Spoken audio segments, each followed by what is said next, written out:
If the readouts are to be believed, the rift is on the verge of destabilizing completely. But the rift modulator cannot be operated from this distance. It must be flown into the rift. Would that slaying the console had rectified everything?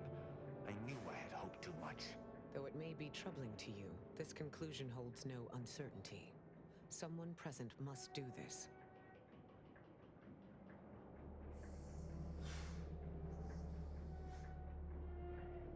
Sometimes there is no alternative. I will take the schematics back with me, and, using the processed rift... The woe-bedamned circumstances that led us to this point?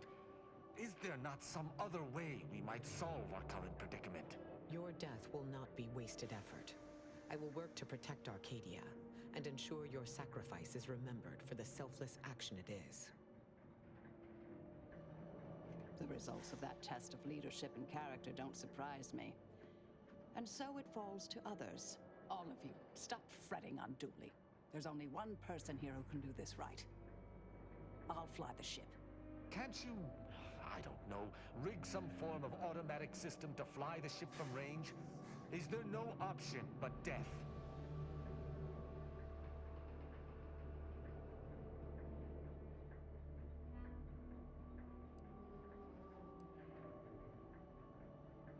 You better quit with the palaver and get everyone out of here.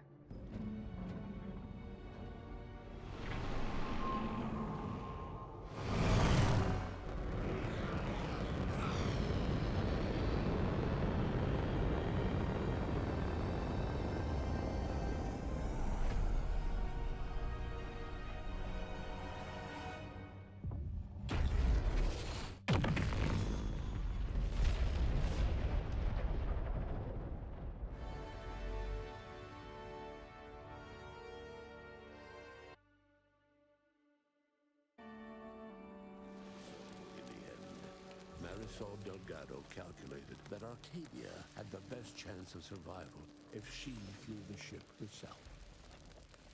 She had come to care for the members of her team. Her sacrifice was the most efficient way to protect them. Following its destruction by the Vox station, the former protectorate town of Westport was never rebuilt. The Order left its burnt-out ruins as a monument to the horrors of war. The Order returned Alexandra Monastery and Matriarch's Mercy to their original purpose, contemplating the clockwork of the universe in pursuit of solving the equation, while thoughtfully relocating refugees to another settlement. The abbot carried on as the head of the monastery, a task he excels at in peacetime. He was assigned a new seer who lacked Wiley's ambition. They got along much better. Having died at the peace talks, Augustine DeVries' treachery was never known to the Earth Directorate. She is forever remembered as the Star agent who tragically went missing during her mission. Val continued to serve the commander of the Incognito faithfully for many more years than should be possible, giving automechs like her everywhere a reputation as stable and reliable.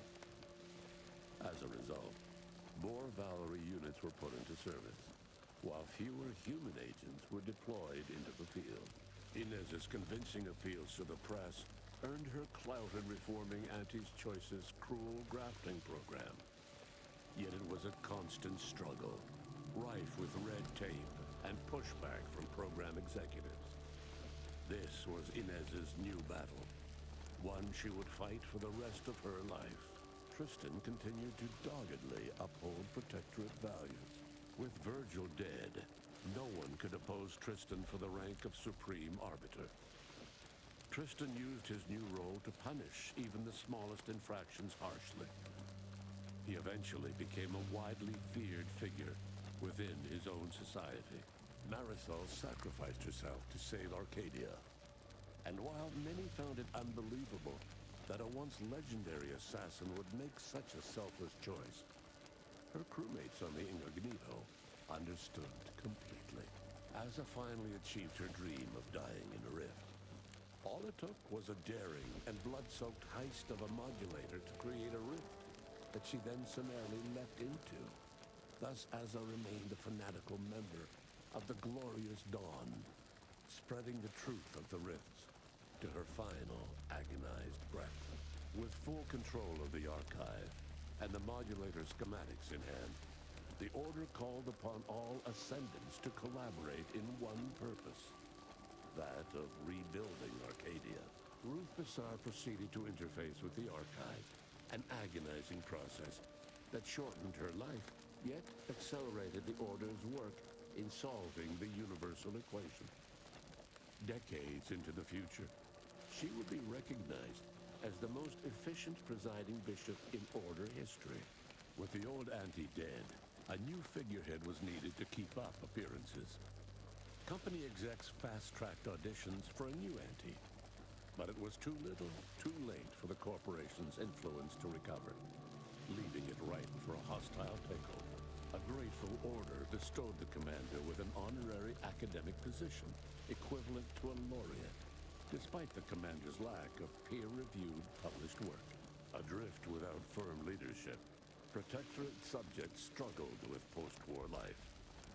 A small band of hardliners collaborated to preserve their society in the face of Arcadia's new leadership.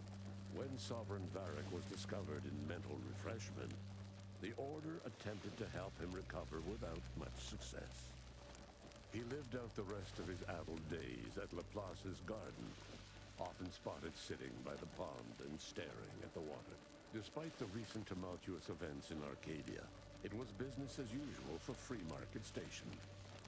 Sub Rosa continued to supply the colony in the wake of the commander's actions.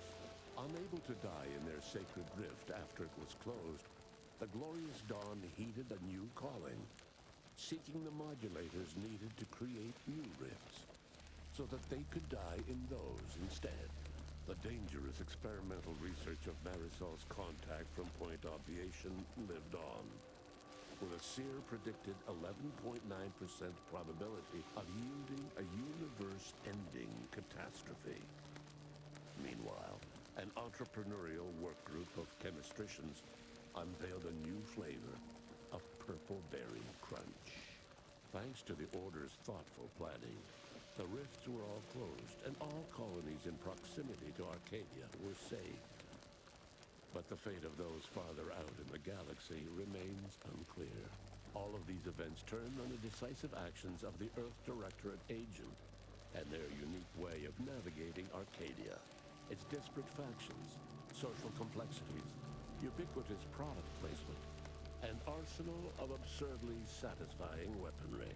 But through it all, and to this day, Earth has remained inexplicably dark.